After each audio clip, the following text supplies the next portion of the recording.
Marcus Jin pressed his back against the cold metal wall of the abandoned space station.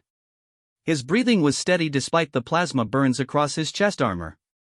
The Zephyrian raiders had found him, but they hadn't found what he was protecting yet. The human mercenary checked his pulse rifle one more time. 3 energy cells left. Not enough for a prolonged fight, but it would have to do. He had taken this job knowing the risks. The Galactic Council had offered a fortune to anyone willing to retrieve the stolen research data from this floating graveyard. Most species considered it a suicide mission. Humans called it Tuesday. Footsteps echoed through the corridor. Heavy boots on deck plating. Marcus counted at least 6 different gates. The Zephyrians were methodical hunters, but they made one crucial mistake. They underestimated human adaptability. Marcus had been fighting across the galaxy for 12 years now. Earth had joined the Galactic Federation late, and humans quickly discovered they had certain advantages other species lacked. They could survive in environments that would kill most aliens. They healed faster than expected. Most importantly, they never gave up when the odds turned against them. The first Zephyrian rounded the corner with his weapon raised. Marcus was already moving. The alien's energy weapon discharged where Marcus had been standing a split second before. The human's rifle spoke 3 times in rapid succession. The Zephyrian dropped without making a sound. 2 more aliens appeared immediately after. These were smarter.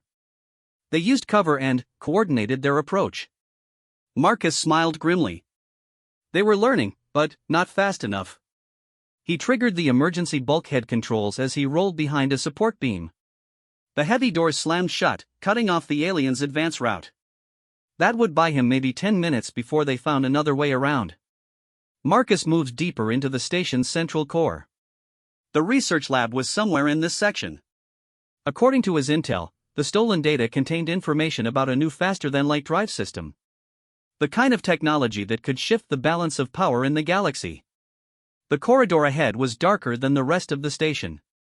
Emergency lighting flickered intermittently, casting strange shadows on the walls. Marcus activated his helmet's night vision enhancement. The military-grade implants had cost him a year's salary, but they were worth every credit. Something moved in the darkness ahead. Marcus raised his weapon, finger on the trigger. Whatever it wasn't Zephyrian. The heat signature was all wrong. Too cold, too still. A figure stepped into the dim light.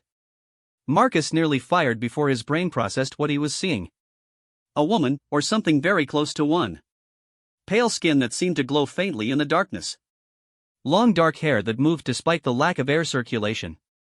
Eyes that reflected light like a cat's. She wore what looked like formal dress clothes, but they were torn and blood-stained. Her left arm hung at an unnatural angle. Dark liquid dripped steadily from multiple wounds across her body. "Human," she said, and her voice carried an accent Marcus couldn't place. "You should not be here." Marcus kept his weapon trained on her but didn't fire. Something about her didn't seem immediately threatening. "Neither should you. This station's been abandoned for 6 months." She laughed, but the sound held no humor. "Abandoned? Yes, I suppose that's one way to describe it." She leaned against the wall, and Marcus could see her strength failing. "Tell me, human. Do you know what I am?" Marcus studied her features more carefully. The pale skin, the unusual eye shine, the way she moved with predatory grace even while injured. Stories from old Earth came back to him. Legends his grandmother used to tell. "Vampire," he said quietly. She nodded slowly. "Very good. Most species in this galaxy have forgotten such things exist. But humans remember the old stories, don't they? Some of us do." Marcus lowered his weapon slightly. "You're dying." "Perceptive." She slid down the wall until she was sitting on the deck. The Zephyrians who attacked this station 6 months ago were very thorough. They killed everyone aboard, including my companions. "What were you doing here?" "Research. My people have been studying human mythology for some time. We find your species fascinating." She looked up at him with those strange eyes. "We are not so different, you know. Vampires and humans both carry genetic memories of Earth." Marcus felt a chill that had nothing to do with the station's failing life support. "You're from Earth?" "In a manner of speaking. My ancestors left your world many centuries ago. We have been traveling the stars while your people learned to make fire." She coughed, and dark blood splattered the deck beside her. "We are dying out, you see. Our kind requires very specific conditions to reproduce. We thought perhaps human blood might hold answers." The sound of cutting tools echoed from somewhere behind them. The Zephyrians had found another route. They would be here soon. "Can you walk?" Marcus asked.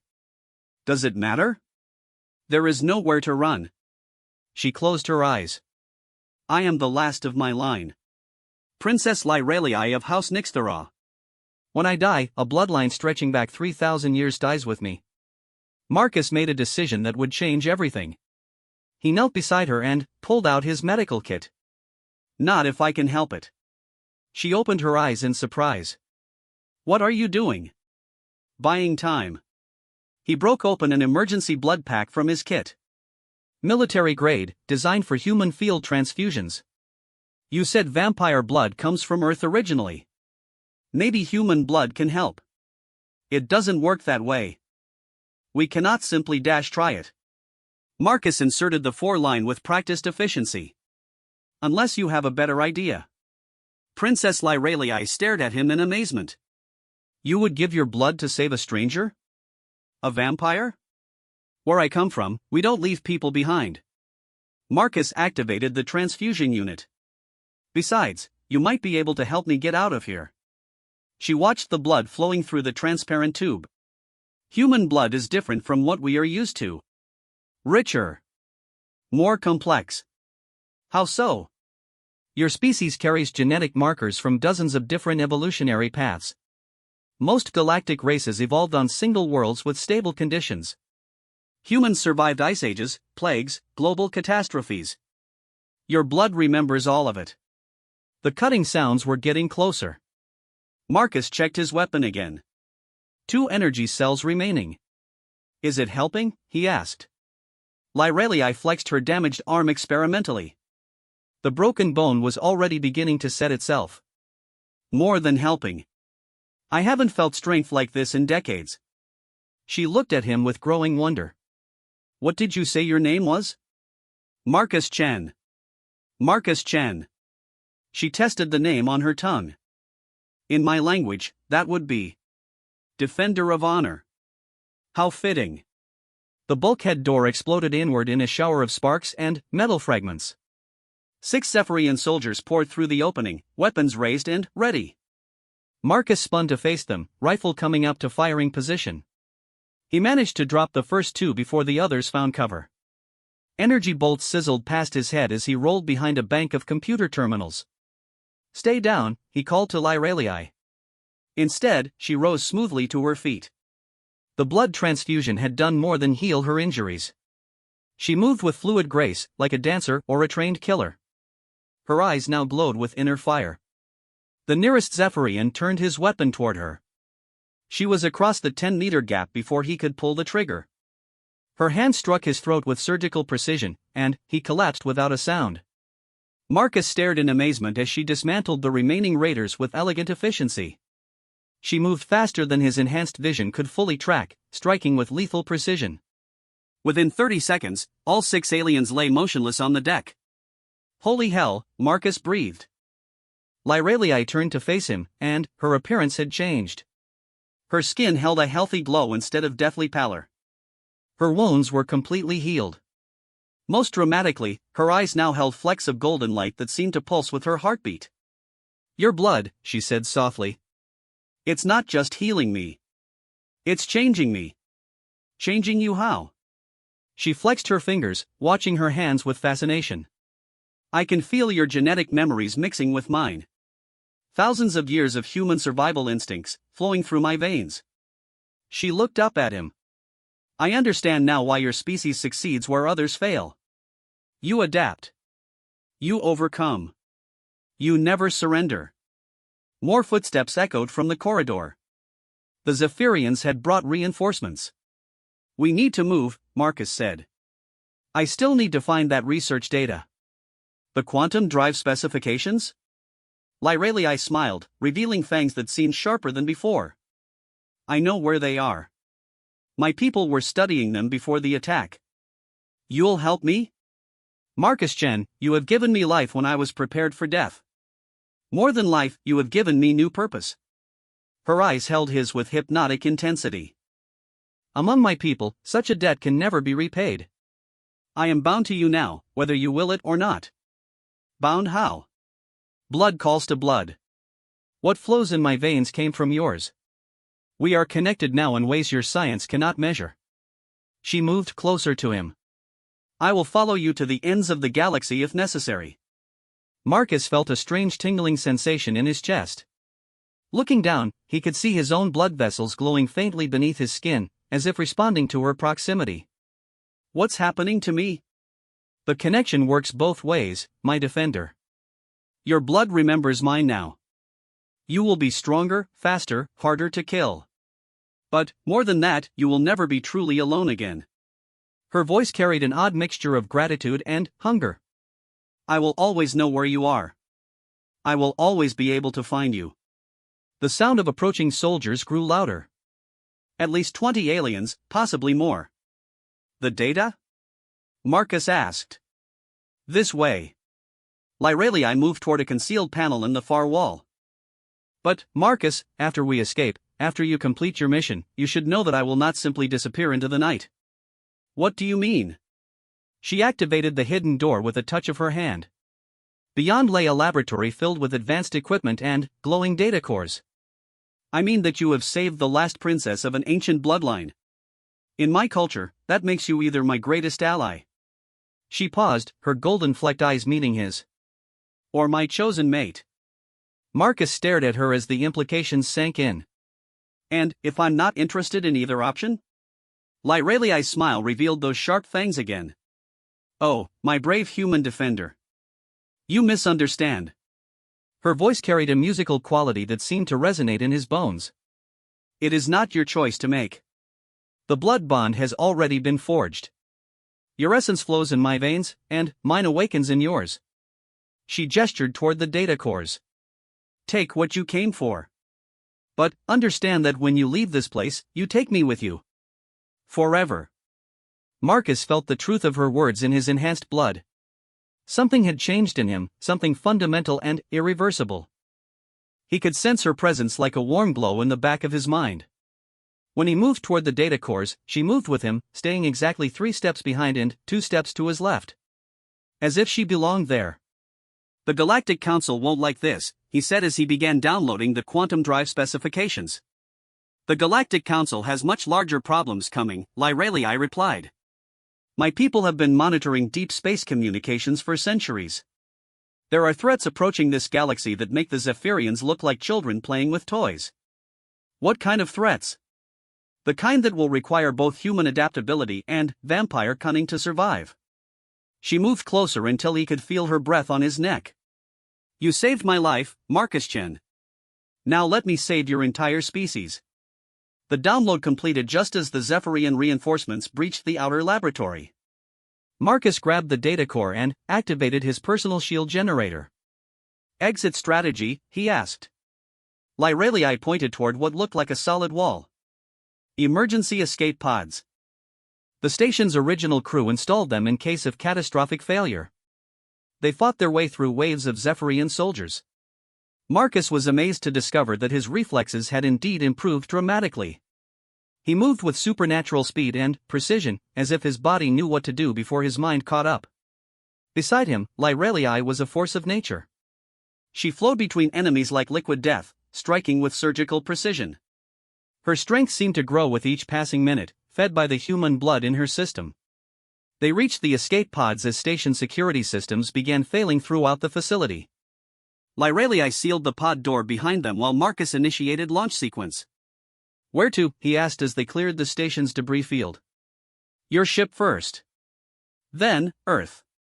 She settled into the co-pilot's seat as if she belonged there. I need to meet your people properly. And, they need to understand what's coming. Marcus set course for his ship, trying to process everything that had happened. Lyralii, what exactly did you mean about threats approaching the galaxy? She was quiet for a long moment, watching the stars stream past. 3 months ago, my people intercepted signals from outside our galaxy. Ships. Massive ones, with technology far beyond anything the Federation has encountered. Invasion fleet? Worse. Harvester fleet. They consume entire worlds, converting biological matter into fuel for their journey between galaxies. Her golden eyes reflected the pod's instrument lights. They're not coming to conquer, Marcus. They're coming to feed. Marcus felt ice forming in his stomach. How long do we have? 2 years. Maybe less. She turned to face him fully.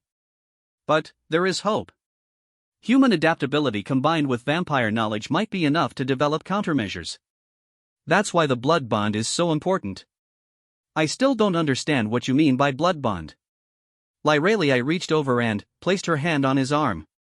Immediately, he could feel warmth spreading through his body. Images flashed through his mind, not his own memories, but hers. Centuries of accumulated knowledge and experience flowing directly into his consciousness. That, she said softly. We are connected now on a level your science cannot explain. What I know, you can access. What you feel, I share. Marcus pulled his arm away, disturbed by the intensity of the connection. That's invasive. It saved your life back there.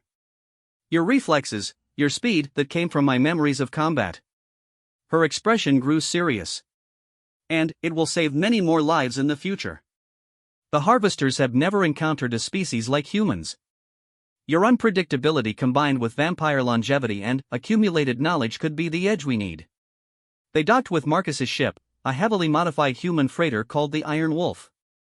As they transferred to the main vessel, Marcus couldn't shake the feeling that his life had just taken a turn into something far more complex than a simple data retrieval mission. Lyralii, he said as they settled into the ship's common area. When you say you won't let me go, what exactly does that mean? She curled up in one of the chairs like a cat, watching him with those unsettling golden eyes. It means that wherever you go, I follow. Whatever dangers you face, I face beside you. Whatever choices you make, they affect both of us now. That sounds like slavery. No. Her voice carried absolute certainty. It sounds like partnership. The kind forged in blood and desperation and mutual salvation. She smiled, and, for the first time, it looked genuinely warm instead of predatory. Besides, you'll find that having a vampire princess watching your back has certain advantages. Marcus activated the ship's autopilot and set course for Earth. He needed time to think, to process what had happened. But, as he watched Lyralii settle into his ship as if she'd always been there, he suspected that thinking time was a luxury he could no longer afford. The galaxy was about to change dramatically. And, somehow, he'd just become one of the key players in whatever was coming next. Outside the viewport, the stars continued their ancient dance, unaware that the fate of entire civilizations might now rest on the bond between a human warrior and a vampire princess who refused to let him go. Earth's orbital defense grid challenged the Iron Wolf as they approached the Sol system. Marcus transmitted his clearance codes and waited for confirmation. The planet looked exactly as he remembered, blue marble swirled with white clouds, hanging in the void like a jewel. Beside him, Lyralii pressed her face to the viewport with childlike wonder. It's beautiful, she whispered. I had forgotten how beautiful our birth world is. You've been here before?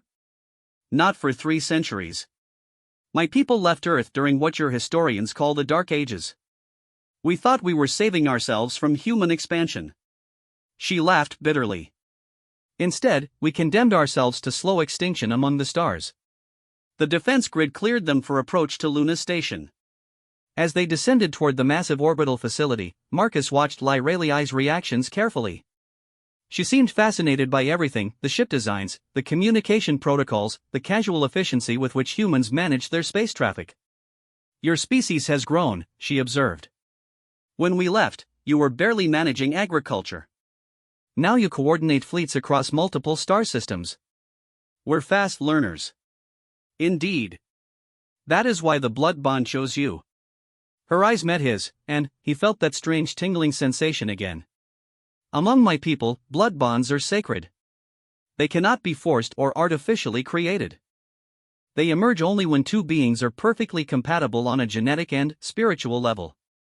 Marcus guided the ship toward Luna Station's docking bay. Lyralii, about this blood bond thing. I need you to understand something.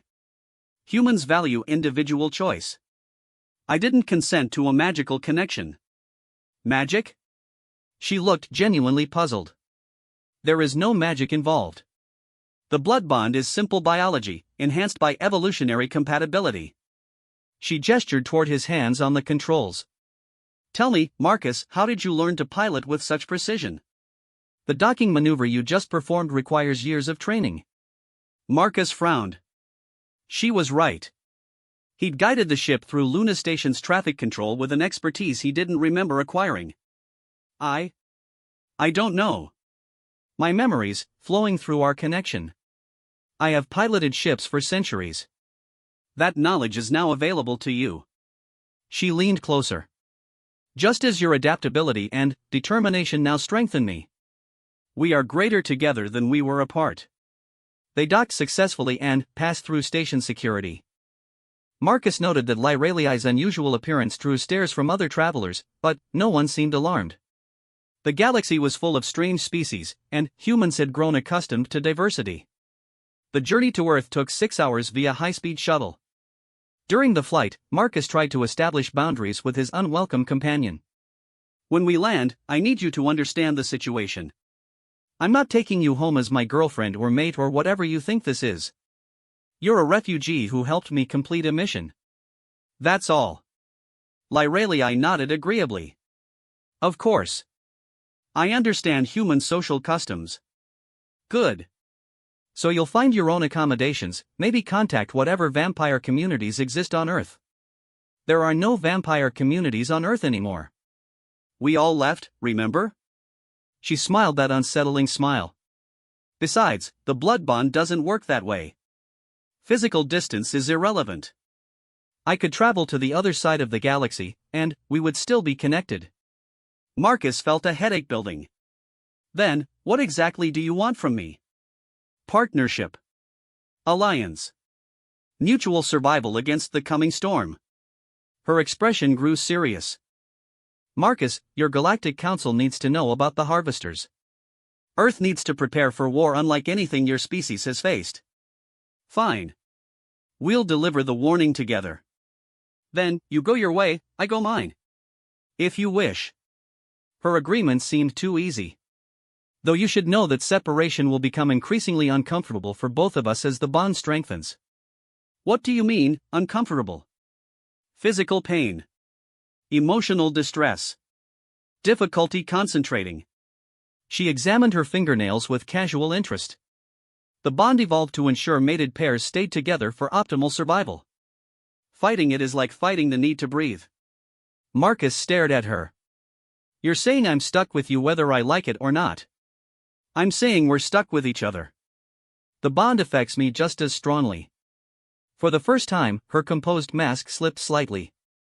Do you think I wanted this? I am the last princess of an ancient house. I had duties, responsibilities, plans for rebuilding my people. Now I find myself bound to a human mercenary who doesn't even want me around. Her vulnerability surprised him. Lyralii. I don't know you. This whole situation is overwhelming. Then, learn to know me. We have time. She looked out at Earth growing larger in the shuttle's viewport. And, we have a galaxy to save. They landed at Geneva Spaceport and immediately requested a meeting with the Galactic Council's Earth representatives. Marcus's reputation as a successful mercenary opened doors quickly. Within 2 hours, they sat across from Director Sarah Chen, no relation to Marcus despite the shared surname, in a secure conference room. The quantum drive data is verified and complete, Director Chen reported. The Council is very pleased with your work, Mr. Chen. She glanced at Lyralii. Your companion wasn't mentioned in the mission report. Emergency circumstances, Marcus explained. She provided crucial assistance. She also has information the Council needs to hear. Director Chan leaned back in her chair. I'm listening. Lyralii spoke for the next 30 minutes, describing the Harvester fleet with clinical precision. She provided star charts, energy signatures, estimated arrival times. The director's expression grew increasingly grim. "You're certain about this intelligence?" Chen asked. "My people have been monitoring deep space for centuries. We specialize in detecting long-range threats." Lyralii projected a holographic display from a small device. "These signal patterns are unmistakable. The harvesters are coming." Director Chen studied the data. "Assuming this is accurate, 2 years isn't enough time to evacuate inhabited worlds. We'd need to fight. Fighting is exactly what the harvesters expect. Every species tries direct military confrontation. It never works." Lyralii manipulated the display, showing battle recordings. They adapt to conventional weapons within hours. Energy shields, kinetic barriers, even exotic matter ammunition, nothing stops them permanently. "Then, what do you suggest?" Lyralii glanced at Marcus. "Humans have something no other species possesses. Unpredictability. The ability to completely change tactics mid-battle. Combined with vampire knowledge and longevity, it might be enough." Director Chen raised an eyebrow. "Vampire knowledge?" "Princess Lyralii is the last survivor of her species," Marcus explained. "They've been traveling the galaxy for centuries, accumulating information about alien technologies and weaknesses. And she's willing to share this information with Earth?" "More than willing," Lyralii said. "Eager. But I have conditions." "Such as?" "I want to establish a permanent research facility here on Earth. A place where human adaptability and vampire knowledge can be combined to develop new defensive strategies." She leaned forward intently. "And I want official recognition of my bond with Marcus Chen." Marcus nearly choked on his coffee. "What?" "The blood bond makes us partners in every sense. If Earth wants access to my knowledge, Earth recognizes our connection." Her golden eyes sparkled with mischief. "It's a package deal." Director Chen looked between them. "Mr. Chen? Your thoughts on this arrangement?" Marcus felt trapped. The galaxy needed Lyralii's knowledge, but accepting her conditions would fundamentally change his life. "I need time to consider." "We don't have time," Lyralii said softly. "Every day we delay gives the harvesters more opportunity to close the distance. They travel between galaxy clusters, Marcus. Do you understand what that means? They've consumed hundreds of worlds. Maybe thousands." The weight of responsibility settled on Marcus's shoulders. His personal discomfort seemed trivial compared to the fate of entire civilizations. "All right," he said finally. "But we do this my way. Professional partnership, not whatever romantic fantasy you have in mind." Lyralii's smile was radiant. "Of course. Completely professional." Director Chen made notes on her tablet. "I'll need to clear this with the full council, but preliminary approval seems likely. The quantum drive data alone proves your reliability." She looked at Lyralii. "What would you need for this research facility?" "Access to human military databases. Samples of Earth's most adaptive organisms. Volunteers willing to undergo blood compatibility testing." Lyralii paused. "And complete discretion. There are other vampire houses scattered across the galaxy. If they learn that humans can enhance our abilities, they may see your species as prey rather than partners." "Other vampires are hostile?" "Not all. But some houses have survived by predatory behavior. They view other species as food sources or servants." Her expression darkened. "House Fordhack in particular has been raiding isolated colonies for decades. If they discover what human blood can do for us..." Marcus understood the implication. "They'd try to farm us." "Exactly. Which is why secrecy is essential, and why the blood bond is actually protective. A bonded vampire cannot harm their partner's species. It's biologically impossible." Director Chen finished her notes. "I'll have an answer within 24 hours. In the meantime, you're both welcome to use council guest facilities." They were escorted to a luxury suite overlooking Lake Geneva. The accommodations included 2 bedrooms, a common area, and a fully equipped kitchen. Marcus immediately claimed one bedroom and shut the door firmly behind him. He needed space to think. Everything had moved too fast since the space station. His life had been comfortable before: take missions, complete objectives, get paid, repeat. Now he was apparently bonded to a vampire princess and responsible for preparing humanity for galactic war. A soft knock interrupted his brooding. "Marcus?" Lyraliai's voice carried through the door. "Are you well?" "I'm fine. Just need some time alone." "I understand. But you should know, the headache you're experiencing will only worsen with distance. It's one of the bond's side effects." Marcus realized she was right. His head had been pounding since they'd entered the suite. "How do you know I have a headache?" "I feel it too. Along with your confusion, your fear, your resentment." Her voice grew softer. "I also feel your underlying nobility. Your desire to protect others despite personal cost.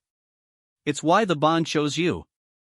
Against his better judgment, Marcus opened the door. Lyraliai stood in the hallway wearing Earth-style casual clothes she must have purchased during their brief stop at the spaceport. She looked almost human, except for those luminous eyes. "The headache will stop if you stop fighting the connection," she said gently. "I don't want to be controlled." "The bond doesn't control. It connects. There's a difference." She gestured toward the common area. "May I show you?" Marcus followed her to the couch. She sat cross-legged facing him, hands resting on her knees. "Close your eyes," she instructed. "Don't fight what you feel. Just observe." Marcus reluctantly obeyed. Immediately, he became aware of a warm presence in the back of his mind. Not invasive or controlling, but comforting. Like knowing someone was watching his back. "That's the bond," Lyraliai whispered. "It's not about dominance or possession. It's about partnership. Mutual protection." As Marcus relaxed, the headache began to fade. In its place came a sense of completeness he hadn't realized he'd been missing. The loneliness that had driven him to take dangerous solo missions across the galaxy seemed to lift. "This is why your people left Earth, isn't it?" he asked, eyes still closed. "You were looking for this connection." "We were looking for compatible species to bond with. Earth had become too crowded, too complex. We thought we'd find suitable partners among the stars." Sadness colored her mental presence. "Instead, we found only incompatibility and slow extinction." Marcus opened his eyes. Lyraliai's golden gaze held depths of loneliness that stretched across centuries. For the first time, he truly understood what he'd saved on that space station: not just a life, but an entire evolutionary line. "All right," he said quietly. "Professional partnership. But I need honest answers about what this bond means long-term." Relief flooded through their connection. "What do you want to know? Will it get stronger? More intrusive?"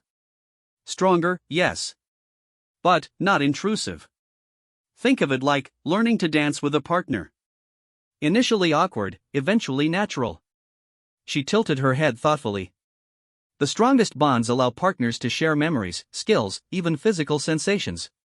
But always by choice, never by force." "And if one partner dies?" Pain flashed across her features. "The survivor usually follows within days. The bond becomes part of your essential life force. Breaking it is like removing half your soul." The enormity of that responsibility hit Marcus like a physical blow. "Lyraliai, I can't promise to live forever." "You don't have to. Humans live intensely rather than extensively. A bonded human lifetime would be the happiest decades of my existence." Her smile was gentle and genuine. "Besides, human blood may extend vampire longevity, but vampire bonds also extend human vitality. We may have more time together than you think." A chime indicated an incoming message. Director Chen's face appeared on the wall screen. "Council approval is confirmed," she announced. "Princess Lyraliai, you'll have access to a dedicated research facility in the Swiss Alps. Mr. Chen, you've been assigned as her official liaison and security coordinator." Marcus felt the irony of the situation. He'd tried to avoid permanent entanglement, only to have it formalized by the Galactic Council. "There's more," Director Chen continued. "Long-range sensors have detected anomalous signals at the galaxy's edge. Whatever's coming, it may be ahead of schedule. The screen went dark. Marcus and Lyrelii sat in silence, processing the implications. 18 months, Lyrelii said finally. Maybe less. Can we develop countermeasures in that time?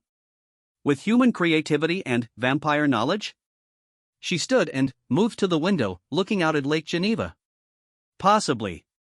But it will require complete trust between us. No more fighting the bond, no more trying to maintain distance. Marcus joined her at the window. The lake stretched toward mountains that rose like ancient sentinels against the sky. Earth looked so peaceful, so unaware of the storm approaching from the void. You said other vampire houses might see humans as prey. What if we can't control the information? Then, we fight a war on multiple fronts. Harvesters from outside the galaxy, predatory vampires from within. Her reflection in the glass looked determined. All the more reason for our bond to be strong. Marcus made his decision. All right, princess. Professional partnership it is. But, we do this as equals. Agreed. She turned from the window and offered her hand. Partners? As their hands touched, Marcus felt the bond solidify into something unbreakable. The sensation wasn't unpleasant, more like settling into a comfortable chair after years of standing. Partners, he confirmed. Now let's figure out how to save the galaxy. Through their new connection, he felt Lyrelii's fierce satisfaction. Whatever came next, they would face it together. The last vampire princess and the human warrior who had given his blood to save her were about to embark on the most important mission of their lives. Outside the window, Earth continued its ancient rotation, unaware that its fate now rested with an unlikely pair who were learning that some bonds transcended species, culture, and personal preference. The galaxy was counting on them to find a way to survive the coming storm. And, for the first time since leaving that abandoned space station, Marcus believed they might actually succeed. The research facility carved into the Swiss Alps looked like something from a science fiction movie. Underground laboratories, quantum computers, and weapons testing ranges all hidden beneath what appeared to be a simple mountain research station. Marcus stood in the main laboratory watching human scientists work alongside alien researchers, trying to develop weapons that could stop an enemy they'd never faced. 3 months had passed since the council approved their partnership. The blood bond had grown stronger during that time, becoming as natural as breathing. Marcus no longer thought of Lyrelii as an unwelcome companion. She had become essential to his existence in ways he was still learning to understand. The energy displacement calculations are wrong again, Dr. Sarah Martinez announced from her workstation. We're missing something fundamental about Harvester shield technology. Lyrelii looked up from the holographic display she'd been studying. Show me the resonance patterns. Martinez projected the data into the room's central space. Complex mathematical formulas floated in mid-air, describing energy flows that defied conventional physics. Here, Lyrelii pointed to a specific section. You're assuming the shields operate on a single frequency band. Harvesters use quantum entanglement to maintain multiple shield layers simultaneously. The assault shuttle Ghostwalker drifted silently through space toward House Vorthack's massive ship. Marcus checked his equipment one final time as the enemy vessel grew larger in the viewport. 5 kilometers of dark metal and organic curves, designed to intimidate as much as to function.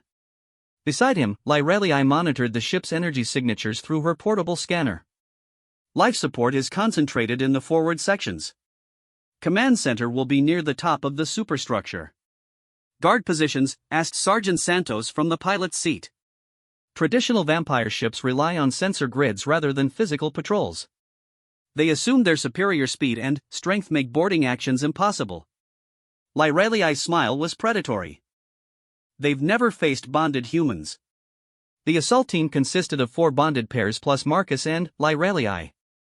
8 enhanced humans and their vampire partners, equipped with the latest experimental weapons and armor. Against 50 vampires who had centuries of combat experience. Marcus felt no fear through his bond with Lyrelii, only cold determination. They'd spent 18 hours planning this mission down to the smallest detail. Success would cripple House Vorthack's invasion before it began. Failure would leave Earth defenseless against forced bonding. Docking in 30 seconds, Santos announced. Through the external cameras, Marcus watched Earth's defense fleet engage the Vorthack ship's escort fighters. Brilliant energy beams and missile trails lit up space as human pilots tested their new chaos frequency weapons against vampire technology. The experimental weapons were working better than expected. Vortex shields flickered and failed under the unpredictable energy patterns, forcing their fighters into desperate evasive maneuvers. Fleet engagement is successful so far, reported Dr. Kim from her monitoring station. The frequency disruptors are overwhelming their adaptation protocols. Good. That should keep them distracted while we handle the main ship. Marcus activated his personal shield generator as the shuttle made contact with the Vortex vessel's hull. The boarding process took precisely 3 minutes.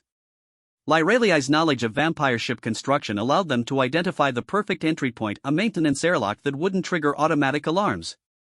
Her vampire retainers used molecular acid to cut through the hull plating while maintaining atmospheric pressure. They entered the ship in perfect formation, each bonded pair moving with supernatural coordination. Marcus felt Lyraliai's presence in his mind like a constant tactical update, sharing information about corridor layouts, potential threats, and strategic objectives. The interior of the Vortex ship was unlike anything Marcus had experienced. Corridors twisted and curved in patterns that seemed designed to confuse intruders. Lighting came from bioluminescent panels that cast everything in shades of deep red and purple. The artificial gravity felt wrong, too strong in some areas, too weak in others. Psychological warfare, Lyraliai explained through their bond. The ship's environment is meant to disorient non-vampires. But the bonded humans moved through the alien vessel without difficulty.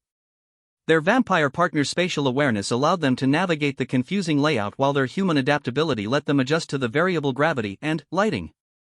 They encountered the first guards 15 minutes after boarding. 3 vampires in elaborate armor, stationed at what appeared to be a crucial junction. The enemy vampires moved with liquid speed, weapons appearing in their hands as if summoned from thin air. The engagement lasted exactly 12 seconds.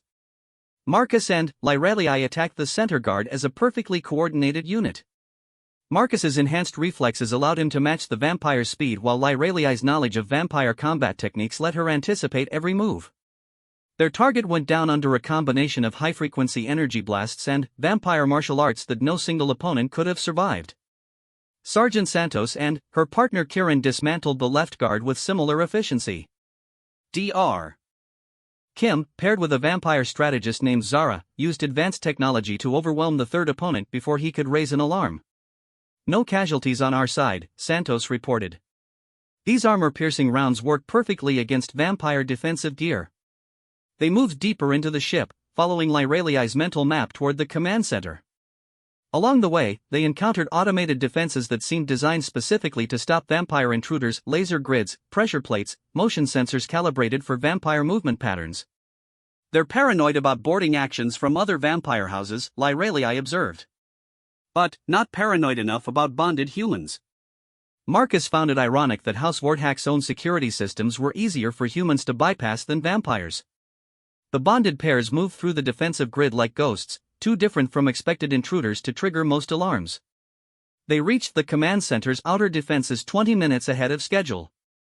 Through an observation port, Marcus could see the ship's bridge, a circular chamber filled with holographic displays and control stations.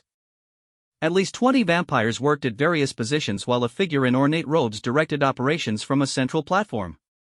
Lord Vortex himself, Lyraliai identified through their bond. The House Patriarch. Capturing him would end this invasion immediately. Capturing, not killing? Vampire houses operate on strict hierarchy. Kill the Patriarch, and his lieutenant takes command. Capture him, and the entire house becomes paralyzed by succession disputes. Marcus studied the bridge layout through the port. Guards? 8 at minimum. Probably more hidden by the holographic projections. Lyraliai accessed the ship's internal sensors through a maintenance panel. Actually, 12 visible guards plus 4 concealed positions. All armed with military-grade energy weapons. 16 vampires against 8 enhanced humans and their partners. The odds would have been hopeless for normal assault teams, but bonded pairs operated by different rules. Simultaneous breach, suggested Santos. Coordinated distraction, Marcus countered. Dr. Kim, can you overload their holographic systems from here? Kim studied her scanner readings. Possible. But it would only give us a few seconds of confusion. A few seconds is all we need. Marcus activated his team's communication network. Everyone remember the drill. Vampire partners provide tactical awareness and enhanced speed. Human partners provide adaptability and weapons coordination. Move like you're dancing, not fighting. Through his bond, Marcus felt Lyraliai's fierce approval of the plan. They'd practiced this exact scenario dozens of times in the facility's simulation chambers. Time to discover if their training translated to real combat.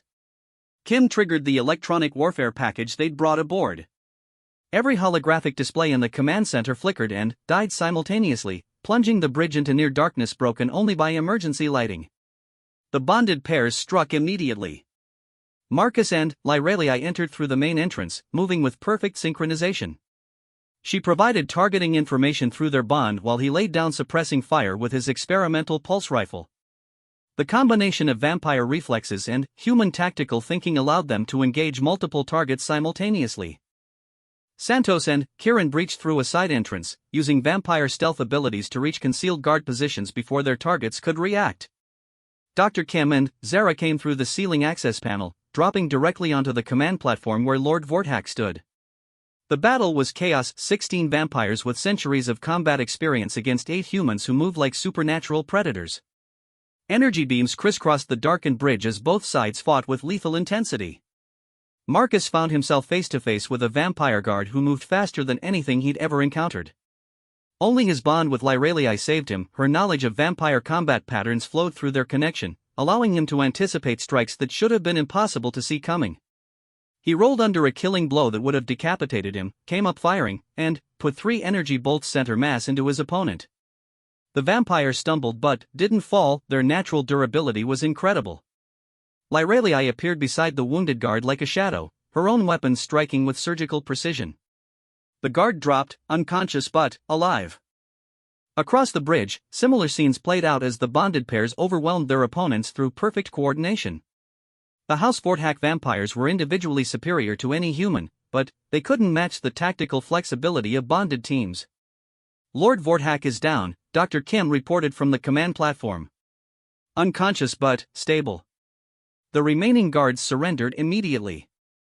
Without their patriarch's direct commands, they seemed uncertain how to proceed. Secure the bridge, Marcus ordered. Santos, get me a connection to the rest of their fleet. While his team established control of the ship's command systems, Marcus felt a strange sensation through his bond with Lyraliai. Something was wrong. The victory had been too easy. Marcus, Lyraliai's voice carried warning through their connection. The life support readings I detected earlier, there should be more vampires aboard this ship. Where are they? Before she could answer, new alarms began sounding throughout the vessel. Not attack warnings, something else. Transport signatures. They're abandoning ship, Dr. Kim announced from her monitoring station. Massive energy displacement. At least 40 vampires just teleported off the vessel. Marcus realized the trap they'd walked into. They were never planning to fight from the ship. This was a diversion. Through the bridge's main viewer, he could see dozens of energy signatures materializing in Earth's atmosphere. The Vorthak vampires were conducting direct planetary assault while the defense fleet engaged their ship. Can we stop them from here? Santos asked. Lyraliai was already working at the ship's communication console. Better. We can track them. She activated systems that Marcus didn't recognize. Vampire teleportation leaves quantum signatures for several hours. This ship's sensors can follow those signatures anywhere on Earth. Tracking won't help if they're already bonding with world leaders.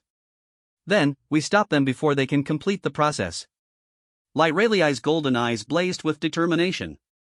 Forced bonding requires direct physical contact for at least 30 minutes. We have time to interrupt them. Marcus opened a communication channel to Earth's surface. Command, this is Ghostwalker.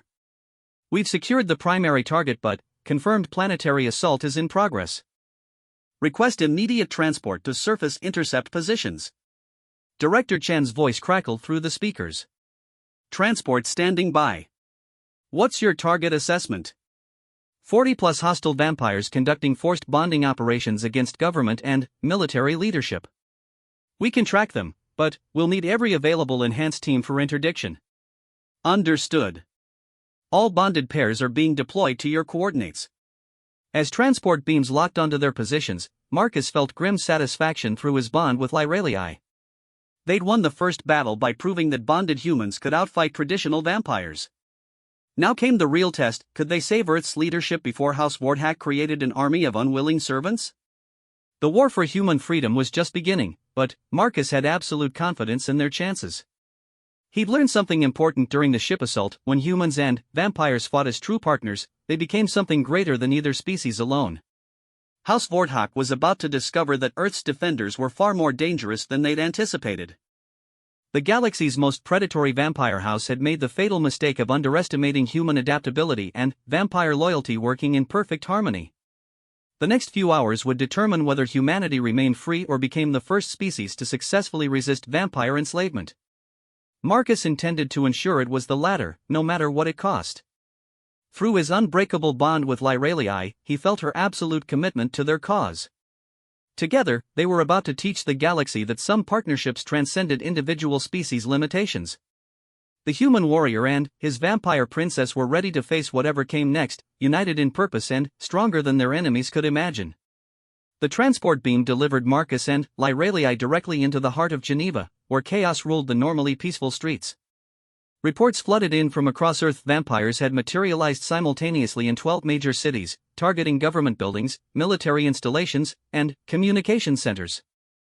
Marcus sprinted through the city center alongside his bonded partner, their enhanced coordination allowing them to navigate the panicked crowds with supernatural efficiency. Through their bond, he could feel Lyralii tracking the quantum signatures of the teleported vampires. 3 signatures concentrated in the World Government Building, she reported. They're going after the Global Council directly. Can we reach them in time? If we move fast enough. Lyralii's eyes blazed with golden fire. But, Marcus, you should know, the vampires who teleported here aren't ordinary houseguards. These are Lord Vorthack's personal enforcers. They've had centuries to perfect forced bonding techniques. They reached the government building to find it in lockdown. Security forces had sealed all entrances after detecting the vampire infiltration, but that wouldn't stop creatures who could phase through solid matter when necessary. Marcus and Lyralii entered through the main lobby, moving past confused security personnel who couldn't quite process their enhanced speed. Their bonded awareness allowed them to navigate the building's layout without hesitation, following the psychic trail left by the vampire intruders. 47th floor, Lyralii announced. They're in the council chambers. The elevator would be too slow. Instead, they climbed the emergency stairs at inhuman speed, taking multiple steps at a time while their enhanced physiology prevented fatigue. 20 floors. 30. 40. They burst through the emergency exit onto the 47th floor to find the corridor filled with unconscious security guards. The vampires had moved through the building like shadows, neutralizing resistance without killing anyone. They wanted witnesses to spread fear, not martyrs to inspire resistance. The council chamber doors stood open. Through the entrance, Marcus could see 3 figures in dark clothing standing over a group of terrified government officials. The forced bonding process had already begun. Secretary Williams, Lyralii identified one of the victims through their bond. Earth's chief military coordinator. If they bond with her, they gain access to all planetary defense codes. Marcus raised his weapon, but Lyralii caught his arm. Direct attack won't work. They're using the officials as human shields. One wrong shot. Then, we don't shoot. Marcus holstered his weapon and activated his personal shield generator. We go in close. They entered the chamber like a coordinated strike team. Marcus drew the vampire's attention with aggressive movement while Lyralii circled behind them using vampire stealth techniques. The enemy vampires were fast, but they weren't prepared for opponents who combined human unpredictability with vampire supernatural abilities. The first enforcer moved to intercept Marcus with liquid grace, fangs extending as he prepared to bite. But Marcus wasn't where the vampire expected him to be. Lyralii's spatial awareness allowed him to anticipate and counter moves that should have been impossible to see coming. Marcus struck with enhanced speed and strength, his blow landing precisely where Lyralii's knowledge indicated the vampire's defensive blind spot would be. The enforcer staggered, giving Marcus time to apply a neural disruptor directly to his opponent's spine. The device was one of Dr. Kim's innovations, designed specifically to interfere with vampire nervous systems without causing permanent damage. The enforcer collapsed, temporarily paralyzed. Meanwhile, Lyralii engaged the second enforcer in combat that looked more like a deadly dance. Two vampires moving at superhuman speed, striking and counter-striking with techniques refined over centuries. But Lyralii had advantages her opponent lacked: human tactical thinking flowing through their bond, and enhancements from Marcus's blood that made her faster and stronger than traditional vampires. The third enforcer grabbed Secretary Williams and held her as a shield while backing toward the chamber's windows. "Stay back, or the human dies." Marcus felt cold rage through his bond with Lyralii. The threat against an innocent person triggered protective instincts that went deeper than conscious thought. "You made a mistake," he told the enforcer quietly. "What mistake?" "Threatening someone we're bonded to protect." Marcus and Lyralii moved simultaneously, attacking from opposite directions with perfect coordination. The enforcer's attention split between two targets moving at vampire speed, and, in that moment of confusion, they struck. Lyralii disabled the vampire's weapon arm while Marcus applied the neural disruptor. Secretary Williams fell free as the third enforcer collapsed. "Are you injured?"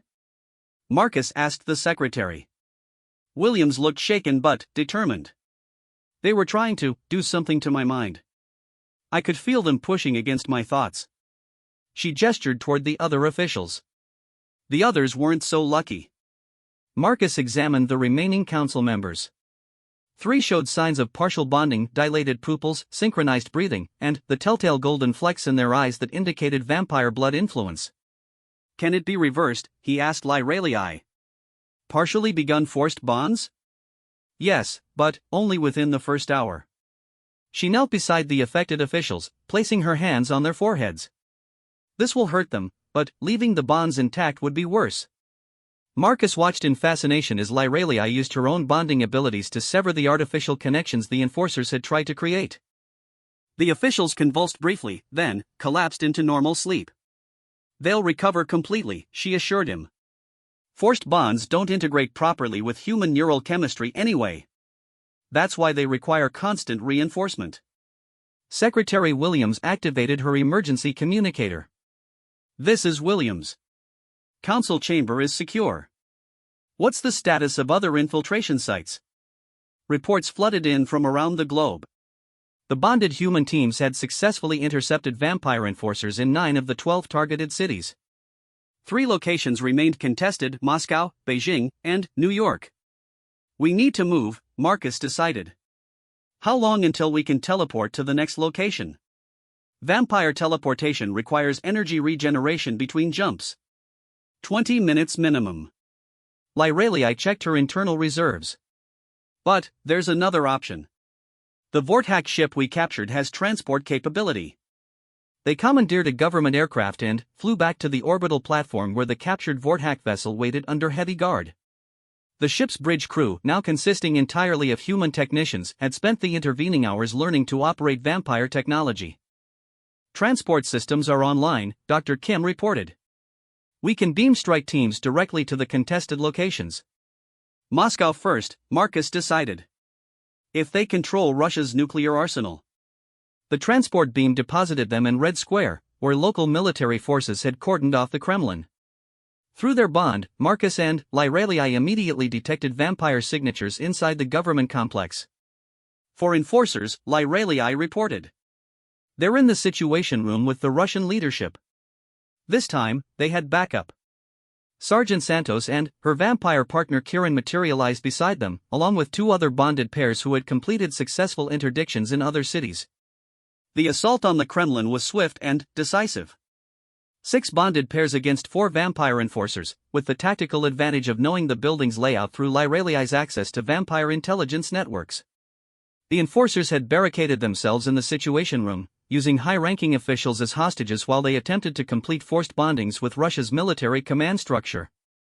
But their defensive positions meant nothing against opponents who could coordinate through mental bonds and move with supernatural speed. Marcus and Lyralii breached through the main entrance while Santos and Kieran came through the ventilation system. The other pairs attacked through alternate routes, creating a multi-dimensional assault that the enforcers couldn't counter effectively. The battle was over in minutes. 4 more neural disruptors applied, 4 more vampires neutralized, and 8 more government officials saved from forced enslavement. Beijing fell just as quickly. By the time they reached New York, the final contested location, news of their success had spread through vampire communication networks. The remaining enforcers had abandoned their mission and teleported away rather than face the bonded human teams. As dawn broke over Manhattan, Marcus stood atop the United Nations building with Lyralii at his side, looking out over a city that had come within hours of falling under vampire control. "It's over," he asked. "This phase is over.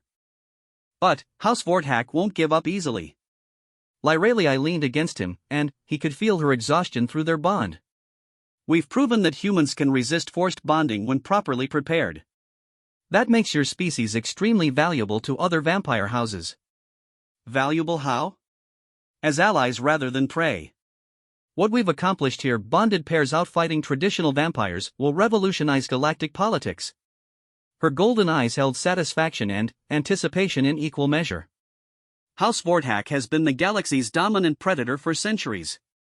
Today, they learned that humans refuse to be anyone's prey." Marcus felt the truth of her words through their connection. They'd done more than save Earth from enslavement, they demonstrated that humanity could hold its own against any galactic threat when properly allied with compatible species. His communicator chimed with an incoming message from Director Chen. "Marcus, Princess Lyralii long-range sensors are detecting massive energy signatures at the galaxy's edge. Multiple fleets, approaching from outside our local cluster." "The Harvesters?" Marcus asked. "Unknown. But they're bigger than anything we've seen before, and they'll be here in approximately 8 months." Marcus exchanged glances with Lyralii. The blood bond that had begun as an accident was about to become humanity's greatest strategic advantage. "Time to expand our program," he decided. "If we're facing a galaxy-wide threat, we'll need more than 8 bonded pairs." Through their connection, he felt Lyralii's fierce agreement.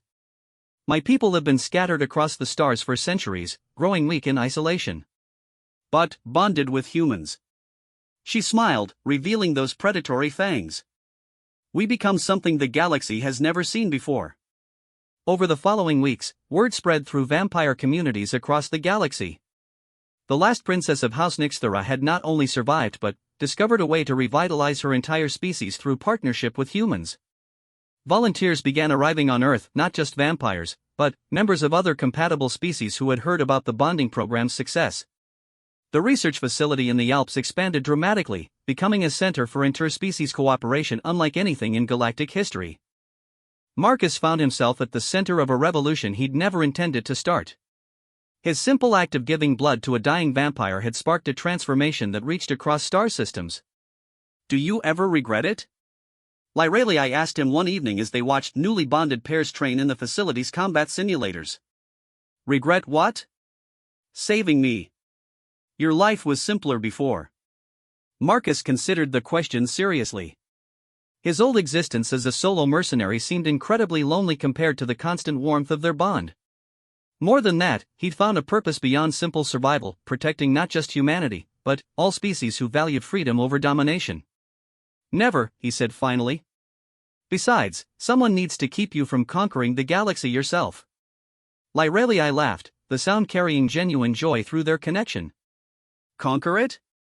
My dear human warrior, why would I want to conquer the galaxy when I already possess its most stubborn defender?" Their bond hummed with shared contentment as they watched the future taking shape around them. Whatever threats approached from beyond the galactic rim, they would face them together, the human who had refused to abandon a stranger and the vampire princess who would never let him go.